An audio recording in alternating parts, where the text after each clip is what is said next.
Jungle.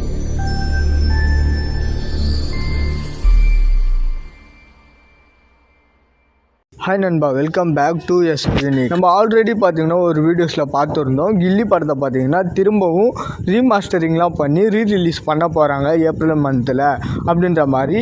இப்போ பார்த்தீங்கன்னா அதுக்கான ரிலீஸ் டேட்டை பார்த்தீங்கன்னா இப்போ அனௌன்ஸ்மெண்ட் பண்ணியிருக்காங்க. அதாவது நம்ம தளபதி கெரியரில் கில்லி படம் எவ்வளோ பெரிய முக்கியமான படம்னு சொல்லிட்டு நம்ம எல்லாருக்குமே தெரியும். ஏன்னா தமிழ் சினிமாலேயே முதல் 50 கோடி வசூல் எடுத்த முதல் தமிழ் படம்னா அது நம்மளோட கில்லி படம் தான், நம்ம தளபதியோடது.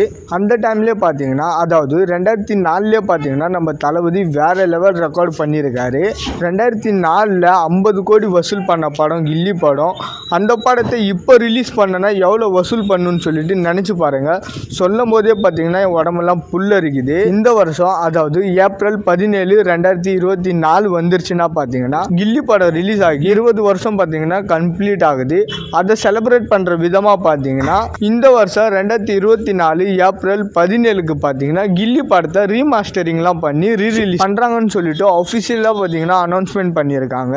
தளபதி ஃபேன்ஸ் எல்லாருமே பார்த்தீங்கன்னா ஏப்ரல் 17 எப்படா வரும்னு சொல்லிட்டு மரண வெயிட்டிங்கில் பார்த்தீங்கன்னா வெயிட்டிங் பண்ணிட்டு இருக்காங்க சம்பவம் பண்ணுறதுக்காக. நம்ம தளபதியோட லியோ படத்துக்கு அப்புறமா பார்த்தீங்கன்னா இந்த ஒரு பெரிய படமும் பார்த்தீங்கன்னா இல்லை ரிலீஸ் பண்ணுறதுக்கு. தியேட்டர் ஓனர்ஸ்லாம் பார்த்தீங்கன்னா அதனால பழைய படத்தை எல்லாத்தையுமே பார்த்தீங்கன்னா ரீரிலீஸ் பண்ணிட்டு இருக்காங்க. 3 வர்ணமாயிரம் மயக்கம் என்னன்னு சொல்லிட்டு ஏகப்பட்ட படத்தை பார்த்தீங்கன்னா ரீரிலீஸ் பண்ணியிருந்தாங்க. நம்மளாம் பார்த்தீங்கன்னா ரொம்பவே ஃபீல் பண்ணோம். ஏன்னா நம்ம தளபதியோட எந்த ஒரு படமும் ரீரிலீஸ் பண்ணலையே அப்படின்னு சொல்லிட்டு ஃபீல் பண்ணிட்டு இருக்கும்போது பார்த்தீங்கன்னா கில்லி படத்தை பார்த்தீங்கன்னா ரீமாஸ்டரிங்லாம் பண்ணி 4Kல ரிலீஸ் பண்ண போகிறதா பார்த்தீங்கன்னா டாக் போயிட்டு இருந்துச்சு. அது அஃபிஷியலாக பார்த்தீங்கன்னா அப்புறம் கன்ஃபார்மும் ஆயிடுச்சு. அதுக்கப்புறமா பார்த்தீங்கன்னா தியேட்டர்ஸில் காவலன் படம் ரீரிலீஸ் பண்ணியிருந்தாங்க. இப்போ ரீசெண்டாக கூட பார்த்தீங்கன்னா திருமலை ரீரிலீஸ் பண்ணியிருந்தாங்க. இப்போ ஏப்ரல் 17 நம்ம கில்லி படத்தையும் பார்த்தீங்கன்னா ரீரிலீஸ் பண்ண போகிறாங்க. நான் ஒன்று மட்டும் சொல்லிக்கிறேன், எல்லா ரீரிலீஸோட ரெக்கார்ட்ஸ் எல்லாத்தையுமே எடுத்து வைங்க. 2024 ஏப்ரல் 17 எல்லா ரெக்கார்டையும் பார்த்தீங்கன்னா நம்ம கில்லி படம் பிரேக் பண்ணணும். ஏன் நான் அப்படி சொல்கிறேன்னா,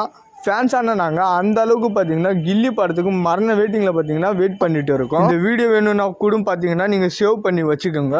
ஏப்ரல் 17 கில்லி படம் ரிலீஸ் ஆகி என்னென்ன ரெக்கார்டு பண்ணுதுன்னு மட்டும் நீங்கள் வெயிட் பண்ணி பாருங்க. அப்படி எந்த ஒரு ரெக்கார்டும் பண்ணலன்னா இதோ வீடியோவில் கமெண்ட் செக்ஷனில் வந்து என்ன நீங்கள் திட்டுங்க. அப்படி ரெக்கார்டு எல்லாமே பண்ணிருச்சுன்னா வச்சுக்கோங்க, நீங்கள் எதுவுமே பண்ண வேணாம். நீங்கள் பண்ண வேண்டியது எல்லாமே தலை நீ அப்பயே சொன்னல நண்பா, அதே மாதிரி பார்த்தீங்கன்னா கில்லி படம் வேற லெவல் ரெக்கார்டு பண்ணிருச்சுன்னு மட்டும் நீங்கள் கமெண்ட் போடுங்க போதும். அண்ட் நீங்கள் யாரெல்லாம் பார்த்தீங்கன்னா கில்லி படத்தோட ரீரிலீஸ்க்காக வெயிட் பண்ணிட்டு இருக்கீங்கன்னு சொல்லிட்டு மறக்காம கமெண்ட் செக்ஷனில் கமெண்ட் பண்ணுறேங்க. அண்ட் இது மாதிரி தளபதி பற்றின அப்டேட் தெரிஞ்சுக்க மறக்காம எஸ்எஸ் யூனிக் சேனலை சப்ஸ்கிரைப் பண்ணி சப்போர்ட் பண்ணுங்க. டிஸ்கிரிப்ஷன் அண்ட் கமெண்ட் செக்ஷனில் நம்மளோட சோஷியல் மீடியா லிங்க் இருக்கு, மறக்காம அதையுமே செக் பண்ணுறேங்க. இதோட வீடியோ முடிச்சுக்கிறேன். ஓகே, பாய்.